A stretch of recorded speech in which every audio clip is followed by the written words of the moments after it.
Today I had the great pleasure of interviewing Ed Naworol. Ed is one of the top producers with Crestar and soon to be SunTrust, and does about $1 million a week, and has been around a long time. And Ed, before we actually get into your professional career, almost without exception, everybody out there who listens to these, they want to know a little bit about a background, about where you came from, and how you got in the business. And I say that because everybody has a different story, and then we'll get into your early days. Very good, John. Born and raised in Johnstown, Pennsylvania, moved here to the Baltimore area when I got married, and had several different jobs. Worked in the construction field, moved on to the computer field. I worked for Lotus Software, and when Lotus was being eaten up by IBM and so forth, I sold computers for IBM. Oh, did you? Yeah. I decided. We ate you up. Yeah, I decided to go into the mortgage field back in 1990, and started out there with a local company, Maryland National, and got my training and so forth there, and been doing it now for the past 11 years. Did you go to school up in that area, up in Pennsylvania, or it's an interesting town, obviously, and not the subject of this discussion, but for our readers out there, or our listeners, this is certainly one of the most famous towns in this country because of the infamous Johnstown flood. Well, I was not there for the flood. I was out in Grand Forks, North Dakota. I went to college and played football in Grand Forks, North Dakota. So I spent my 4 years in the West, graduating from North Dakota.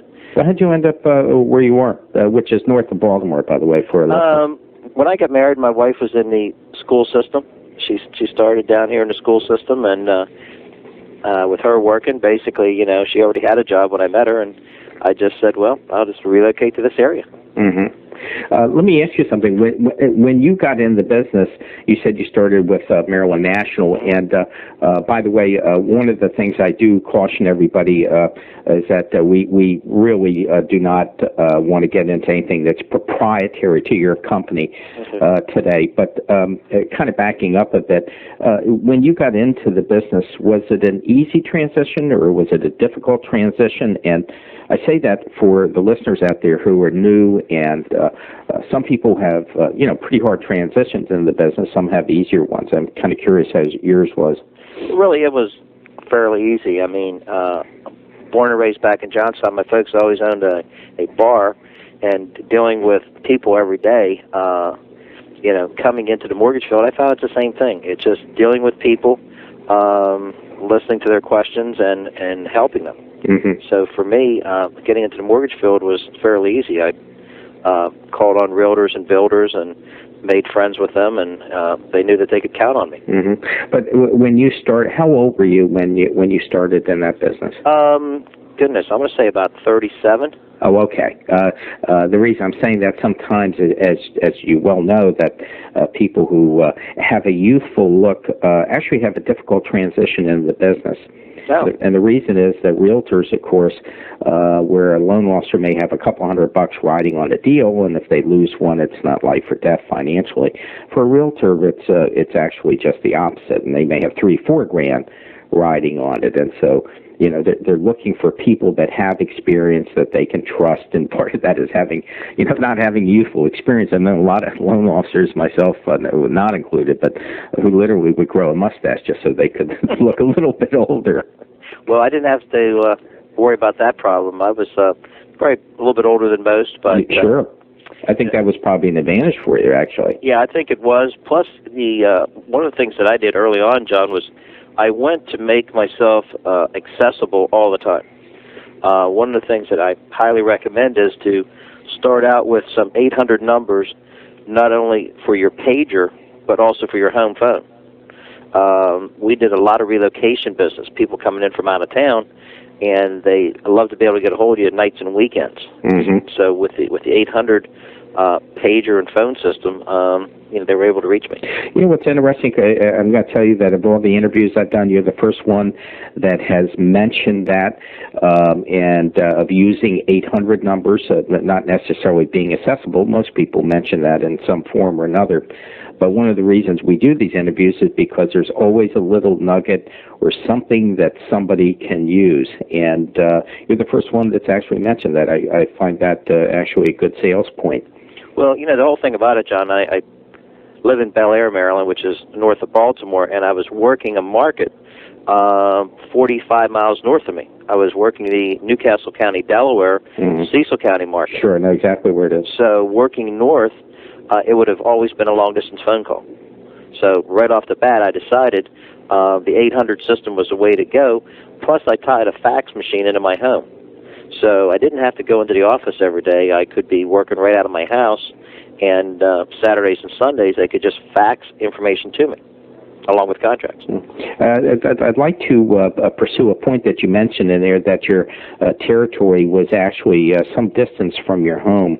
How did you use your time properly, especially when you were starting off? And I assume that did you start off dealing primarily with realtors and calling on realtors' offices?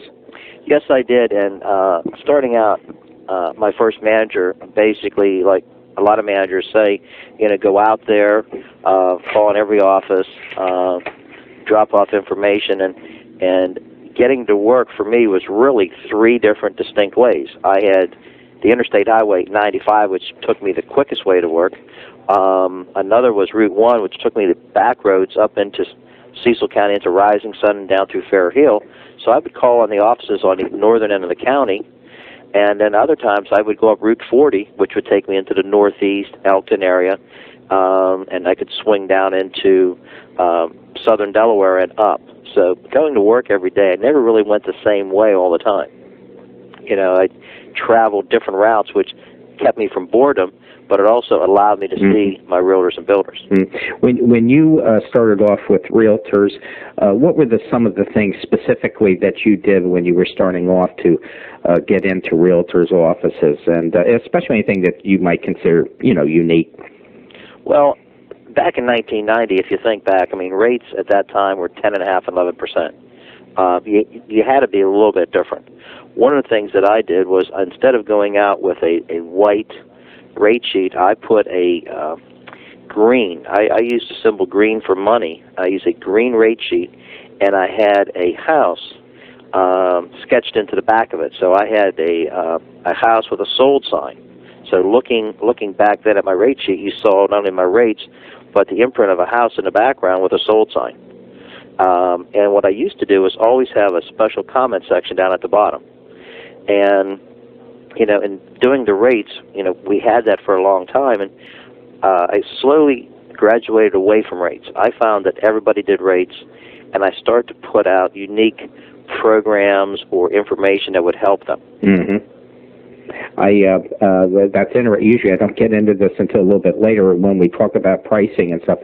But you've raised a valid point, and that is, I think all of us learn when we're young loan officers or just starting off, no matter what our age is, that bringing a rate sheet in with a price, it certainly doesn't cut it today. But even back then, it was really just a starting point. It didn't have too much merit, because you go in and look at some of these boxes, and my God, they'd have 30, 40 of these things. And if the people didn't come in for a week, you could have even more of them, and they became virtually, I think, useless in terms of just putting a price in. You're absolutely right. That was one of the things. But back in the early '90s, management style was to put as many people as you could out on the street, shaking hands, and hopefully, they were going to get deals. We didn't have the upfront training like we do today, and some of the thinking of the top managers that are looking to make appointments, one-on-one with the customer being the realtor and the builder. You raised another point, too, that I try and address, and that is on the training. Not so much about the training today, because I'm familiar with your company. I know it's pretty good. But back when you started, what kind of training did you have? The 2 weeks, slam bam, and out the door? Well, I think, or a version of it? I think you hit the nail on the head. Unfortunately or fortunately, I'm the kind of person that I don't like to do anything until I am a perfectionist, you might say. And I sat in my manager's office every day and listened to her talk on the phone. and watch her, answer questions because I wanted to have the answers, and I wanted to be able to work the numbers, and I constantly was looking for shortcuts. How could I be the fastest in pre-qualifying? How could I get to the bottom line the quickest? And I basically, unlike a lot of others, had some money in the bank, did not have to go out there. I wasn't a starving loan officer from day one, so I sat in the office, and I probably was in the office for, I'm going to say, a good 2 months. And I just refused to go out until I knew the manuals, the FHA, the VA, and really knew it strong. But then I had to go out, and I think the advantage I had then is when I was out on the street, I could quote scripture from the manuals. So I felt that was a strong point. There's, it's a long story, some of my background, but there's a lot of salespeople out there and managers as well that when you boil down the sales umbrella, that it really involves only two things, and that is know your product, know how to close. And I think knowing your product, it's essential out there. I think there's a lot of loan officers even today that get out there and really do not keep up with the latest in Freddie or Fannie, and I think it's a mistake. Yeah, I think you're absolutely right there because in this business, as you know, there is no second place. And when I'm out there and quoting something, or somebody will ask me a strong question, they probably ask that for 2 or 3 other loan officers waiting to hear the answer that they want. But they know when they ask me a question, I'm going to give it to them, straight. What do you mean by there's specifically by there's no second place? Well, is that a philosophy or something? Well, I mean, in getting a mortgage, there's only one person that's going to get paid, and that's the person taking the loan app and closing a deal. You could be as nice a guy as you want to and bring as many donuts as you want to the builder sites and realtor sites, but if you don't physically take the loan app and take the customer all the way to the closing table, you don't get paid. So that's what I mean when I say there's no second place. What do you do to ensure that? And for that, I'd kind of like to get more in today's market and in what you're doing today. Because and the reason I say that, it's just like to interject a point, and that is that I'm sure the way you do business today has been radically changed by the nature of the business itself, and also by your personal growth. I mean, you do wax and volume, that's for sure. Well, one of the things that I've done and I've learned, I've gone consumer direct, and I want to say for the past 5 years, I've advertised programs and I've advertised seminars and workshops to the consumer, trying to get the consumer before they get to the realtor and the builder. We did first-time home buying seminars, and for the past 3 years, I've been doing custom home building workshops where we actually have builders and lot specialists, inspectors, actually sitting on a panel in front of a group that can be anywhere from 5 people up to 150 people. We had 150 people last May at Raven Stadium, and our only goal was to educate them so they can make an informed choice. And when you give education and knowledge away, people just seem to come back and gravitate to you being the expert. Which is exactly what you want to try and get across. I did a version of that. I've gone into that in some of my other interviews where you become the expert out there. But this is interesting. You're also touching on some areas that others haven't brought up. How about going into these seminars? I like that a lot. I think the listeners are going to like this a lot. How did you go about putting these seminars together? Because obviously there is some work and effort putting these things together and advertising them, and what do they cost and what's your return for doing this? Well, just to give you a little bit of a background, when we started out there, what I tried to do is I tried to find some like minds, people who could see the end goal. Putting together a seminar isn't instant gratification. People are coming for knowledge, and that knowledge they have to grow with it and figure out. It could be a month down the road, could be 6 months down the road, could be 2 years down the road. So what I did was I went out and interviewed builders and realtors who I felt were strong and were not nervous sitting in front of a group and answering questions. And really, I went through and interviewing a lot of them and trying to find people that would show up, getting the guarantee to come to my seminar 2 or 3 times a month in different counties. See, I put them on in 3 different counties: Baltimore County, Hartford County, Cecil County. You're also unusual in that respect. I think just statistically, you probably fall into probably 10 or 15% of people who have such a broad territory. Normally, you don't, even some of the rural areas, you don't see the way. And we're going to talk about your webpage, which I absolutely love. But you're one of the few people that really covers a broad expanse. Well, to be honest with you, you could probably figure from my home and my office, and my home is a mile and a half away from my office. You could probably draw a circle of 50 miles around me, and I'm basically doing loans very strongly in that 50-mile radius. I mean, I'm up into York, Pennsylvania. I'm out into Carroll County, Howard County, Anne Arundel County. You go down to how? Wow. And also, you got the Cecil County going north. You got Wilmington, Delaware. Yeah, I used to run an office here for Travelers when I was a regional manager, so I know the area well. I know the distance involved. That's why I'm kind of laughing here. The whole thing about it, though, John, is a lot of people today, unlike the old days, and I learned this just 3 years ago, people today have changed. Their times and their lifestyles has really changed. The old meeting them face-to-face, I used to think, boy, if I didn't meet everybody, they would be losing something. Well, in 1998, the refi boom that we had, I'll tell you, I probably met maybe only 20% of the people. I mean, people today would do it over the phone and by mail instantly. So, get that out of your head that you have to meet people. Ask them really what they want. What's best for them and their family. Mm-hmm. How do you get that? How do you get that trust where somebody will accept a mailed application? Well, I think it comes with getting a lot of referrals. My database is probably over 4,000 people, and doing over 3,000 loans. Just keeping them updated, abreast of what's going on in the mortgage world. How do you do that? Different cards I send out. I do some audio, voice broadcasts for different holidays and information things. I mean, there's a lot of direct mailing and marketing to my past clients, asking for referrals. I want to kind of jump back because I want to beat it up a little more, the subject, because I'm fascinated by it, on the seminars. I think it's a great idea, but I want you to talk a little more, if you would, in detail about setting up these builder seminars, and I'll give you nuts and bolts. Yeah, and also maybe some costs for those people out there to give an idea that even though the return isn't there right away, but financially it is in the future. Well, nuts and bolts, what you want to do is you want to pick a meeting room, a local meeting room accessible from the main highways. Get a place that everybody knows, whether it be a hotel, whether it be a restaurant, wherever you might have it.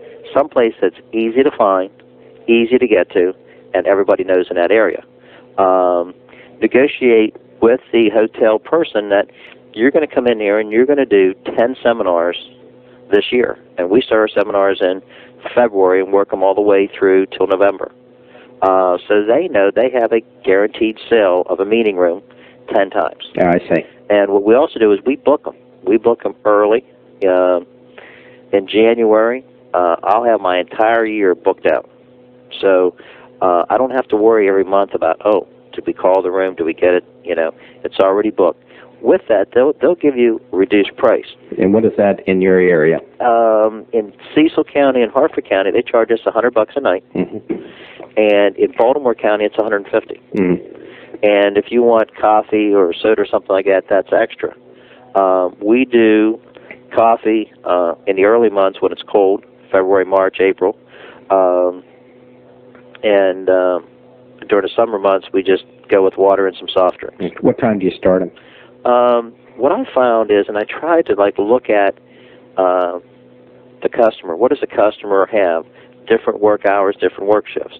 I try to put 2 of my workshops in the middle of the week and 1 on Saturday. And during the week, they go 6:30 at night till 9, 2.5 hours. And on Saturday, we normally go from 9 to 12. So if you can't make one during the week because you're working 3 to 11 or whatever, you can definitely make the one on Saturday because normally most people are off. Do those take place within the same week when you do schedule them, or are these spread out? Again, that usually varies depending on whether it's a holiday weekend coming up or what the schedule is. I've been trying to get them all in the same week or put one in front of the other. For instance, I'll have Harford County, Cecil County. They're pretty close to come to, so if you're working during the week, you may not be able to get to the one on the evening, but you can go Saturday in the opposite county. In fact, I was on the phone with somebody Friday who called me, and they're coming to Baltimore County, but they live right next door to my work almost, you might say, and it's because of work. He's working the night we're having it locally, and he's willing to drive to go to it for Saturday. Now, it's one thing to set these things up, and you've explained that wonderfully, but how do you drive people there, and how many people do you get in these, to a point where you would, consider it acceptable? Well, what we do is, number one, 3 years ago, I went out and bought a list of the local lot owners, anyone who's bought a lot in the past 2 to 3 years. And you can buy that from different ad agencies that run these lists. Even for our listeners out there, even some of the counties will provide that too. Not all counties, but some will. It's worth checking out. Right, and I mean it's not cheap. I mean it cost me a couple $1,000s by the time I got it, because of the fact that you're going to get this list, and you have to have it scrubbed for duplication and multiplication of builders. You can get a top builder that'll come in and own 100 lots. Well, I don't want that list of 100. I just want that builder's one name for one lot in one subdivision.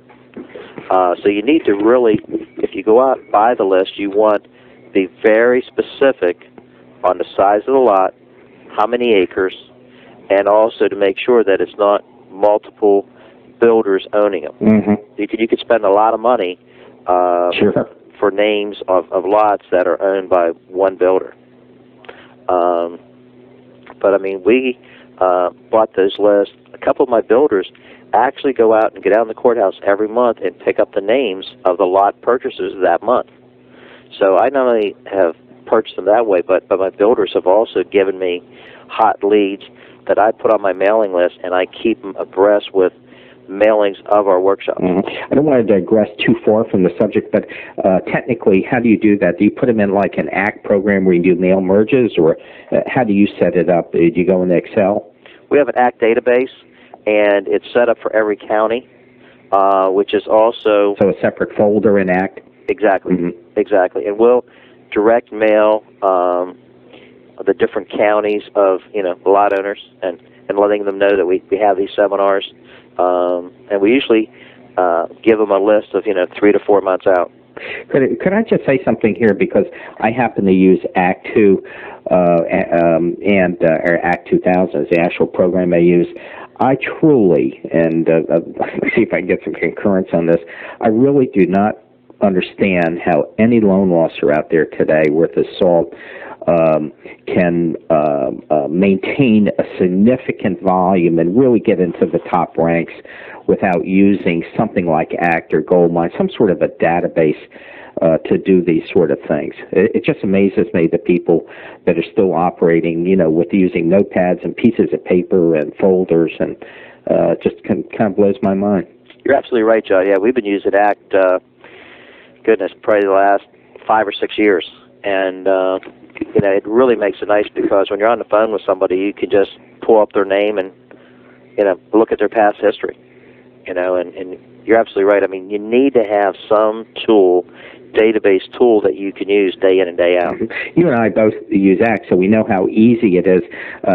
Even the screens are easy, and you can have a contact list which you can sort and then double-click it and bring up the actual account. And it's just so easy. It's less than $200, which is a tax write-off for you, too. And I just think in this day and age that you really need a tool like that. And now I kind of like to jump back to what we're talking about on the seminars. Well, also, back to the seminars, during the direct mailings and stuff like that, we just keep them abreast. Remember, we're not hard selling, we're educating. And I find that by keep mailing these people, we know, number one, they're lot owners, and somewhere down the road they're going to buy. And we just want to be the resource to help them. And we're not pushing rates or points or anything, or we're just saying, hey, come to these workshops, meet the experts, and get educated at no cost to you. Why wouldn't a builder or a realtor, why wouldn't they help defray some of the costs of that? Well, in my area here, we do. And, for instance, I'm getting ready to put on another big one back down at Raven Stadium. It's going to be our second annual Custom Home Build-a-thon. And this year I'm looking to make it a little bit different, where I'm going to have remodelers in the morning and I'm going to have custom builders in the afternoon. I'm going to make it an all-day event. Do you know there are some recent articles that one in particular I just read showing that remodeling, the amount of physical dollars that are being spent on remodeling in the country today equals the purchase of homes? Oh, I could imagine. I mean, that's just an amazing thing. So I think that's a great idea. Well, I'm doing, and just like you said, renovations for $40,000 all the way up to $110,000. Mm-hmm. So we're not just redoing a kitchen. I mean, we're putting on wings on our homes and lifting off roofs and making a ranch or a two-story. So you're absolutely right. They are spending some money today. Mm-hmm. This one, for those people that aren't, Raven Stadium is pretty big and has a name. How many people do you expect are going to come to this? Well, I'll tell you, last year we had 200 people sign up and 150 people showed up. That's large. And the thing about it is when you put on something like these workshops, number one, you're educating the public, and the public is also your realtors and builders. It kind of puts you a step above your competition. All right, you're stepping up to the plate, you're spending some money, and you're putting on a big-time production, which really, when you make a phone call to a future realtor and builder after one of these events, you're the person who put on that big thing down at the football stadium. You kind of get some notoriety from it. Plus, I've also done some loans right after that where, the couple said to me, if you're smart enough to organize something that big, I know you can take care of my loan. Mm-hmm. What do you find, because there's not everybody specializes working with new construction and building homes. And the reason for that is a lot of people, once again, they don't have the product knowledge, they don't have the experience, and they're intimidated by the process. I wondered if we could tangentially talk about that, working with builders and working with lot owners, and perhaps you may have some hints for that to help our listeners out there. Well, the thing that I did when I said to myself, 4 years ago, I'm really going to get into this, because in the past, the other mortgage companies that I worked for, it was a two-step process where you could originate the loan for the end loan, but you'd have to take it to some smaller local bank and have them do the construction. So you had a complete double settlement. And that was a little bit harder to sell, and it was a lot more cost and expense for the consumer. I'm very lucky, work for the bank that I'm working for, where everything is in-house. I mean, from start to finish, I can take a loan application and go to settlement in 14 days. And this is what, a construction perm? Construction to perm loan. Mm-hmm. Construction to perm loan. Our normal purchase business, we could do it in 7 days. But it's really a mindset, John. You need to get out of the old faux pas of everything is going to take 30 days to get done. Back in 1990 when I started, 45 to 60 days was kind of the rule, and today people with their time schedules and relocation, they just want to get it done yesterday. So you have to really get focused mentally, and also with your team, and your team being from the front end receptionist all the way through the processing and closing in, giving the customer what they want in a timely manner. Well, a couple of things come to mind here. One, perhaps you might address bridge loans, but also it raises an issue to me, if I could be a devil's advocate, and that is because you do so much volume, I think this begs the question, where do you find the time when you have somebody that's a lot owner and also with builders, these are loans that are much more time-consuming by the nature of the beast. Mm-hmm. How do you put that? How do you do such volume? Working in those areas. Well, I'll tell you, we have a little system that we put together, and this is very important for everyone listening to the tape. Devise your work week with your staff. For instance, every Wednesday, my processor and closing coordinator shut down. They do no processing whatsoever. All they do is from 8 o'clock in the morning to 5 o'clock status our database of customers. By statusing, we fax out to the listing agent or selling agent and builder, so they get a fax status from us on every loan we have in process that's going to be closed in the next 60 days. And they also call the customer. We make a phone call to the workplace with a little, how are you doing? How's the house coming? How's everything? Did you get packed? Are you packing? A very friendly, gentle, we're there to help you. You know, unlike you're just a number, you're a person, you're part of our family. And we do this religiously every Wednesday. We do nothing else. It's mandatory in my office to totally status all parties. Now, for the new construction who is 60 days out, that phone call gets made once a month. And up front, I tell the customers this. I said, here's how we operate. You're going to hear from us every Wednesday. And when you're new construction coming in, when you go to the settlement table, that call goes up every Wednesday. Then you get put into the future drawer, which you get a call once a month. And we're just hand-holding you, walking you through the process, make sure you've changed your phone numbers, make sure you've got the boxes ordered, the moving, everything. It's kind of like taking care of them like part of our family. So that is one system that we put into place, and no matter what day or what's happening, or no matter what, that has to happen every Wednesday. I find that very interesting. Once again, this is something that has never come up in a previous interview. What about on pricing? Do you, when we're talking in the builder market, when you do a construction perm, you're obviously locking them in. How far out can you go? Well, not to be negative there, but we're not locking them in. One of the things that we found in the builder market, especially last year, I've probably done 125 construction perms last year. Wow.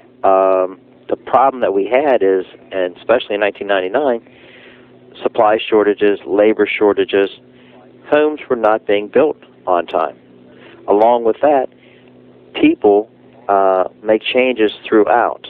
So for the most part, in 1999, we basically had floating interest only, and we locked the people in when they were within 60 days of final settlement. And I usually tell people, when you see the drywall, that's when you can start calling me. So I really kept the phone calls off of me until we had drywall phase, which would be 60 days out. Did you recommend they lock at 60, or was it that they can pick and choose? Well, the reason I say 60, and doing the volume of loans that we do, construction-wise, I just know at that point, number one, you can't hurt yourself anymore. And by that I mean the customer has done all their upgrades, all their special orders, their changes. And at that point, we know if there's any money left over to pay for points to lock in a rate. And with our flexibility here, you can pay down your loan. You can decide that you need a bridge loan or a combination loan of first and second to avoid mortgage insurance. And if you have money, you can also buy the rate. So we give them a lot of options. We go with a 1-year ARM to a 30-year fixed up front, a double approval, so we're only underwriting the loan one time. But what do you mean by double approval out there? A double approval is, our standard is we approve them with a 1-year ARM and the end product that they wish, and most people want a 30-year fix. But we just tell them, emergency situation comes up between now and the time your house is done, your job gets transferred or something, you can take a 1-year ARM and we don't have to resubmit you. It's just from a paperwork standpoint from my office. And then you're qualifying at the first year rate? Correct. When I say first year, is it the true start rate, which could be a teaser rate, or is it the first after the first recast that you're qualifying? We are qualifying at the first year rate. So, again, but we also remember we're doing the end loan. Some take a 723 or a 15-year fixed or a 20-year fixed. So we do give them the end product that they up front tell us, but as a little cushion, insurance, we also put in a 1-year ARM. You keep talking about 60 days, but in my lexicon in the market area that I work, that I think is probably is probably similar to yours, 60 day, aren't you taking a little bit of risk that your lock's going to roll out? Well, the neat thing about that is around here, the 60-day locks, I mean, the drywall phase, the builders are winding it down. I mean, and remember, we talk to everybody every week. So when we're coming into that 60-day phase, we're also talking to the builder. I do not just lock the person in because my customer wants to lock in. We will make a phone call to the builder and say, hey, are you truly inside of that 60-day window? Right. You know, will you guarantee it? Because you can't trust the customer to know that. That's right. And plus that builder, too, they're incentive because they want to get off that construction loan. Exactly. And, again, remember, with that Wednesday status, you know, when we come down to the last 60 days, we now start calling the builder. And, you know, the builder's also calling us for the draws. So we have more personal contact and more better hands-on, I think, than most people, you know, because we're doing the loan in-house. When you're sending these notices and making these calls, are you doing this out of your ACT program where you're generating lists for your processes, or are they expected to know what to do, maintain their own? We have an upfront status form that we have filled out from day one, and all they do is just change the date on it. But again, loan officers out there, think of these statuses not as a waste of time, but as a little mini marketing campaign. Faxing them to real estate offices, to builder offices, you know, they're constantly seeing your name, and so are the other people in the office. When this is something that I've been thinking about as you've been talking about it, and I don't want to get into your web page now. We're going to save that to the end of our discussion because I think it's so good.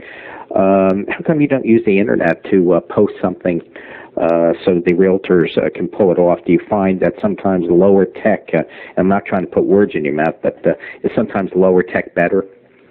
Well, I'm looking at it from the marketing end, John. I mean, that's been my secret. We do mass marketing, and I feel that a fax into a big real estate office with 50 or 60 agents, that fax is either laying next to the fax machine, posted on a board next to the fax machine, and I have the chance of 40 or 50 people looking at my name, you know, every Wednesday. And, you know, when they're having their meetings and they start asking each other, you know, how's your loans coming, and, you know, this and that, and they say, well, you know, with Ed Naworol, we get a fax every Wednesday. We don't even have to make a phone call. So, you know, low tech is the reason I do that. We also have an automatic fax out every Friday. It's called a weekend motivator. So I'll put a slogan from maybe Vince Lombardi or Joe Paterno and shotgun that out to all my realtors and builders, you know, a weekend thought, you might say. Is that done off of a fax list itself? Yes, it is. So it's generated automatically. Preset, yes. It's a preset. Also know, too, that your regional manager, Pat Casey, who's a legend in the business, every time you call him, it doesn't make any difference what line you get him, he's doing those sayings, too, whether it's on persistence or something else. And, you know, you think it's a little bit of hokey, but the fact of the matter is people really love that stuff. Well, not only that, but you're buying brain cells. You're positive, you're an upbeat person to deal with. When you call into my office, we don't just answer the phone like everybody else does. We open up with, thank you for choosing Crestar Mortgage. You know, how may we help you? I can confirm that every single time, no matter where I call within your organization. That's exactly what happens. You know, and it's a very friendly voice, too. It's very friendly, very positive. You know, presumptive close. You know, you're coming to Crestar. You know, how may we help you? You know, and it doesn't cost you anything. I'd like to kind of maybe wrap up on the builder end. Do you have any other advice for people out there that, whether they're new or whether they're old, on specifically, how do you get relationships with builders? By that I mean, do you go into projects? Do you look at names? If someone's starting out, what would you recommend they do? Well, the thing that I did, I started doing the workshops. So number one, the workshops give you value. And when you make the builder calls, they know who you are. You know, you're bringing value to them, and then you're inviting them to be part of your workshop. you're going to need to get a couple friends to start them, because really the mass population doesn't know what you're doing, doesn't know how many numbers you're getting, but the fact of the matter is you are the expert, and when you start to make sales calls on the different builders and invite them to be part of this, you're starting to buy in a business partnership. But the other thing, that I do is I do a lot of social events with the builders. I have season tickets for the Philadelphia Eagles. I have for the Baltimore Ravens, and I have a half a season ticket plan with the Pittsburgh Steelers. So I will spend some quality time, 4, 5, 6 hours with these builders one-on-one. We go to Crab Feast and Bull Roast, where my company will pay for 10 tickets, 15 tickets, whatever, and we will invite them along. So it's really camaraderie on a social level, not just business level. I think that makes a lot of sense, not only on the face of it, because as you know, in construction loans, things happen, and whether it's getting seating for something, or you have to have compliance inspections, whatever it is, if you have that relationship, it's much smoother. They may be upset because either you made a mistake or there's a delay or whatever, but it doesn't terminate a relationship. That's true, and not only that, but you're going to get tested. I get tested a couple times a month from new builders who I've been after and trying to get them into my group, whereby somebody else will drop the ball. And having a system in place where you can turn around a loan from application to settlement is crucial. One of my biggest builders I picked up with just that reason. Somebody else on their approved list really didn't do the job, and they brought me in and said, here's your test. We're brand new, and get us approved, new customer, and we got to settle in 14 days. So we had to do it, and now it's just a rule of thumb. Well, how do you, this is an area that you didn't mention, but I'm kind of curious. What about calling on the projects themselves the builders have and the relationships with the agents on the job?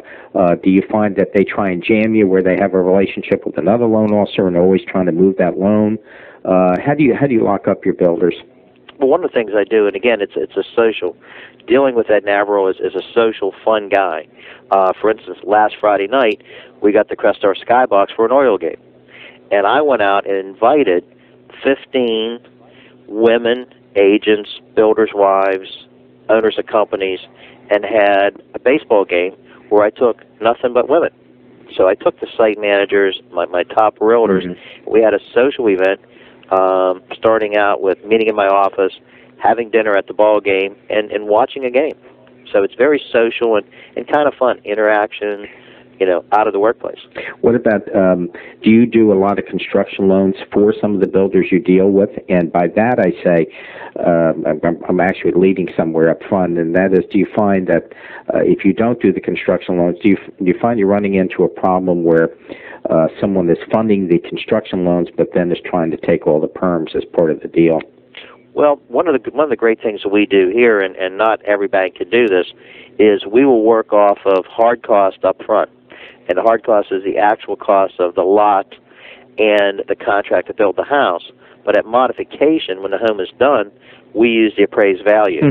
So I can have someone come in with 5% down, but because they're using part of their family to do part of the work, and the builder is giving them a good, fair price, they may pick up an additional 5 to 10 to 15% of sweat equity or equity, and I use that equity in the end to avoid mortgage insurance. So that is one of my big backbones, where the flexibility we have at Crestar, that we can use that appraised value for modification. But not everybody has that, and so my point is, in working with builders, how do you get around those builders, though, that sometimes are doing construction loans and they're really having a hard time pushing that, permanent to you? Well, the big thing is, again, consumer direct. I probably have a database right now over the past 3 years of 1,000 clients who have been to my seminars and are in my database that get mailed from me 8 times a year, plus 2 phone calls a year. Wow. So I'm getting a lot of these leads before they go to the builders. In fact, I'm more like an expert where I get a phone call and says, Ed, I've been to your seminar. I've narrowed down 3 or 4 builders. What do you think? What happens when they run into a situation where they go to a builder and they come back to you and say, look, the builder's telling me that if I go to XYZ lender, they're going to pick up $2,000 of my closing costs? Well, I'm pretty ruthless in that matter because I don't have any problem making a phone call to the builder and letting them know that, I've kept them on my approved list up till today, and I have 1,000 future clients that I'd love to send them. Okay. But unfortunately, he doesn't want me on his list. So he has to weigh that point of, the future business that I bring to the table or allowing me to do that one loan. Do you find that's effective? Well, most loan officers... I'm not saying you're going to win them all. I'm not going there at all. Well, most loan officers, though, don't have that kind of power because they don't have the database. These builders know because they see me in the magazines every month, day in and day out, advertising the workshops. They know the volume of people that we have. And, in fact, I will send leads to new builders, that I'm trying to bring into my fold. Interesting. I'm going to switch because we don't have that much time left. I want to switch directions and talk about something that I find very interesting about you and the way you do your business, and that is as we move more into high tech, you seem to have embraced it, and even though you haven't talked about it a lot, all you have to do is go to your webpage, which I have, and I've gone through all of the 12 or 13 buttons you have from, rate quote to contact me. I have to tell you that there are a lot of people that have web pages out there, but I would encourage them, and on our internet site, you'll be able to link into your web page as part of our value-added offerings here. But I would encourage everybody to link into your web page in particular and take a look at it. And I would like for you to go about to talk for a little bit how you set this up, what it cost, the value of having it, because you're maybe not necessarily ahead of everybody, but you certainly are in that top 1 or 2% in the way you've developed this. Well, one of the things that I did, again, I'm no genius by any means. I talked to a lot of people from all over the country, and one of the loan officers within Crestar out of the Virginia Beach area, Steve Rockefeller, had a web page, and I kind of liked his, and I went to his webmaster and basically took what he started and just polished it up a little bit. Try to make it user-friendly with pictures and designs and so forth. And constantly, I think of myself as a consumer, looking at things we do is I want it to be fun. I want it to be easy reading, easy flowing. And I don't want to have someone bored to tears on trying to figure out what I'm doing. You know what, I want to interrupt here only because to direct us a little bit. For example, your home page, one of the things that I particularly like about it is that you do not have an address. You use 800 numbers. At the top of your web page, it has Ed Naworol, your home mortgage resource, and then you have 3 states listed. So it really casts a very broad net, and they have no idea that you're holding out in a little office someplace. Well, and see, that's it, because remember, in my past, I was working the Delaware market. And, having an out-of-state lender puts a little bit of a stigma into it. But the fact that now with the telephones and email and so forth, you can work anywhere you want to. And I didn't want to have anyone to say, oh, well, you could work with a local bank here or this guy from out of state. So my business cards and everything do not have my address on them. They only have my 800 numbers. Mm-hmm. And as your web page, when did you start your web page? What did it cost? Do you upgrade it? Let's talk some specifics. Sure. The web page I started, I'm going back probably 4.5 years ago, and the initial cost was $2,000. So it cost me upfront $2,000 to build my first model, and since then I have updated it. I came back with another $1,000, putting in more bells and whistles, making changes. And then the web page, as you see today, got a total overhaul for about another $2,000. So I probably have $5,000 in just design and copy. And if you look at it, I advertise my workshops, both for why rent for the first-time home buyers and custom home building. And there's a little something on there, what I call like little traps, where if a consumer gets to my webpage, he's going to lock in on wanting some information from somewhere. Mm-hmm. I noticed in your site, you for those people that are listening out there and not into it, your top starts, besides a nice, pretty picture of you, very professional, I would add, it says site information, then home, and then about myself to start off with, and then it has mortgage information as a major heading, and then you have rate quote, pre-qualify, apply online, loan programs, credit report, and then you go down to your third major category, which is real estate info, as buying tips, realtors, and then relocating with a question mark after it. And then your fourth one is a helpful hints type. It says helpful information, and you have calculators, school reports, glossary, helpful links, and contact me. So it's very user-friendly, and at the same time, it's very specific. I mean, they can go in there and literally, fill out a loan app for you. Yeah, exactly. And that's the thing that I wanted them to do. I didn't want it to bore them with advertisement, where I'm trying to sell one product specific. It's like, take your pick. It's a major smorgasbord. Take the information that you want, and if you have any questions, just leave me a message. Mm-hmm. I'd like to wrap up our talk with a kind of a final question with relation to the website. Would you recommend that loan officers start thinking about putting a website up there?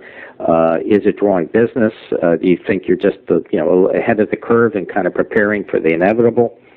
Well, to be honest with you, I think if you don't have a website by the end of, say, 2000, 2001, I'm not sure how you're going to be able to do business. I mean, people today are really looking for knowledge, and they want it non-threatening. And the better your website is, and when I say better, the more user-friendly it is, mm-hmm. And easy to work, is going to be the edge that you're going to have on the competition. Because today in my marketplace, I can tell you, I'm probably... I bet there isn't 5% of the loan officers out there with their own webpage. Mm-hmm. They may have a company webpage, but probably 5%, and that may be high in this area here, that really have spent the money, invested the money in their own webpage. I think of myself as a business owner, and that is part of my business. And I don't ask the company to spend that money. I do it first. Mm-hmm. And I think a lot of loan officers today are waiting for the company to spend the money. And I think they really got to step back and look at this as a business that they're personally running. I think those are good words to end on. Look, Ed, I want to thank you very much for taking the time to talk to our listeners today. It was very insightful and very productive, and you certainly touched on some areas that we haven't gone into with other people. So again, thanks so much. Appreciate it. Thanks, John.